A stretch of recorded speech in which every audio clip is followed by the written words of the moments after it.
Assalamualaikum warahmatullahi wabarakatuh. Halo semuanya, perkenalkan saya Maiza Amelia.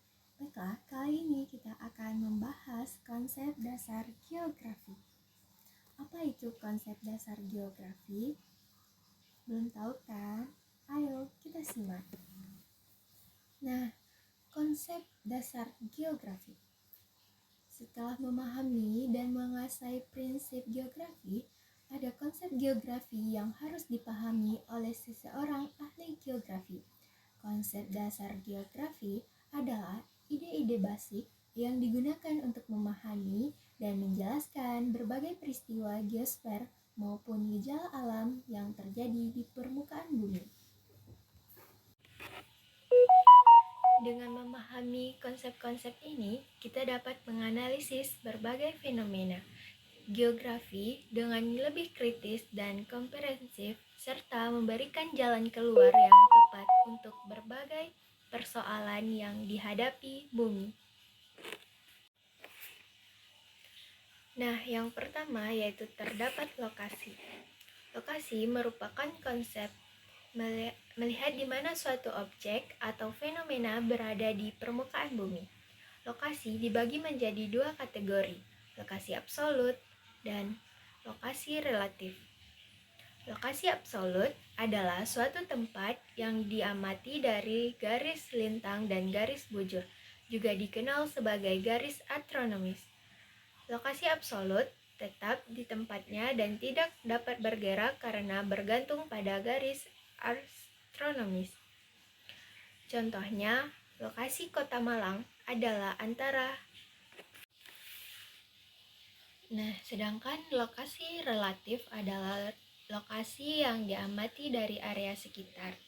Lokasi relatif dapat berubah sesuai dengan objek sekitarnya. Contohnya, Kecamatan Singosari dan Kecamatan Karangploso, Kabupaten Malang berbatasan langsung dengan sebelah utara Kota Malang.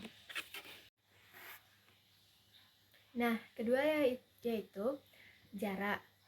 Jarak merupakan suatu ruang atau sela yang menghubungkan antara dua lokasi atau dua objek dan dihitung melalui hitungan panjang maupun waktu. Konsep jarak mempunyai peran penting dalam kehidupan sosial, ekonomi, dan politik. Jarak dapat diukur secara absolut dalam satuan kilometer dan relatif berdasarkan waktu tempuh. Jarak mutlak atau absolut adalah ruang atau sela antara dua lokasi yang diilustrasikan atau dijelaskan melalui ukuran panjang dalam satuan ukuran meter, kilometer, dan sebagainya. Jarak mutlak merupakan jarak yang ditetapkan dan tidak dapat berubah-ubah.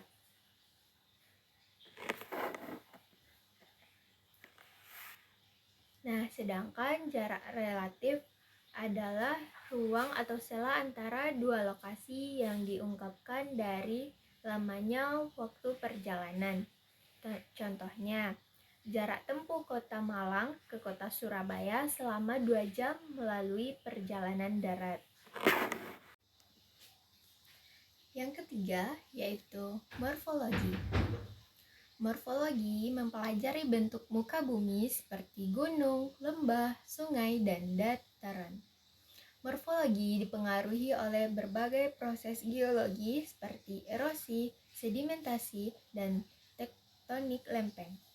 Contohnya, wilayah Kota Batu berada di dataran tinggi, lereng pegunungan dengan ketinggian 700 sampai 1700 meter di atas permukaan laut. Yang keempat yaitu aglomerasi. Aglomerasi menjelaskan cenderungan suatu objek atau fenomena untuk mengelompok di suatu daerah tertentu.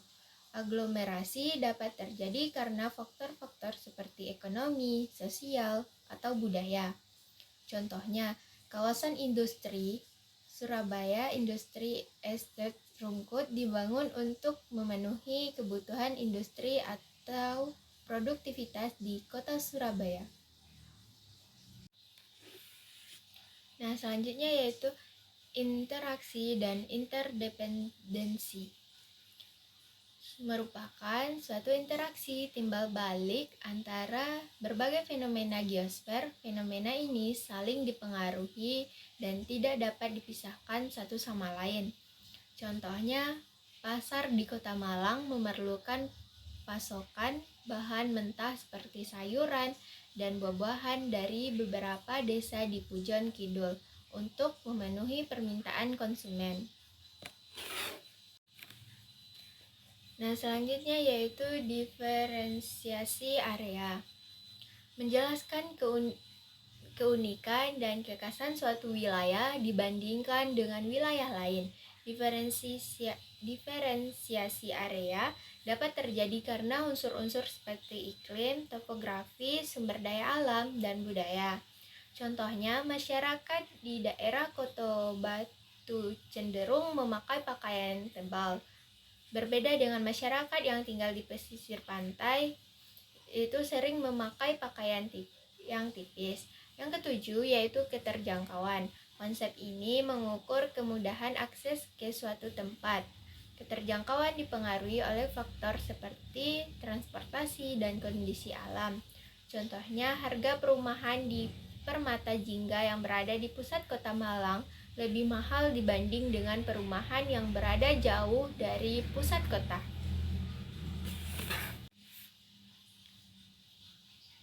Nah, selanjutnya yaitu pola.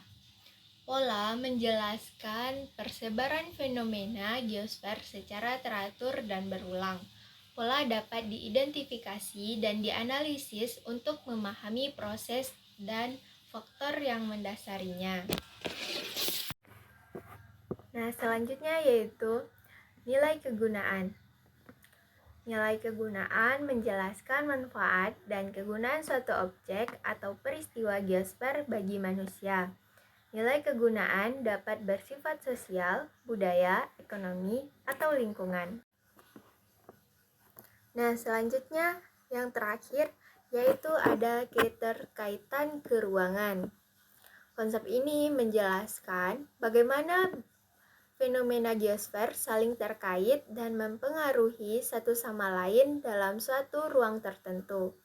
Keterkaitan ruangan dapat dianalisis untuk memahami sistem dan proses yang terjadi di permukaan bumi. Contohnya, terjadi banjir di alun-alun Kota Batu diakibatkan hujan deras yang mengguyur daerah Pujon Kidul. Demikian penjelasan yang dapat saya sampaikan. Semoga bermanfaat. Terima kasih atas perhatiannya. Sampai jumpa di kesempatan berikutnya.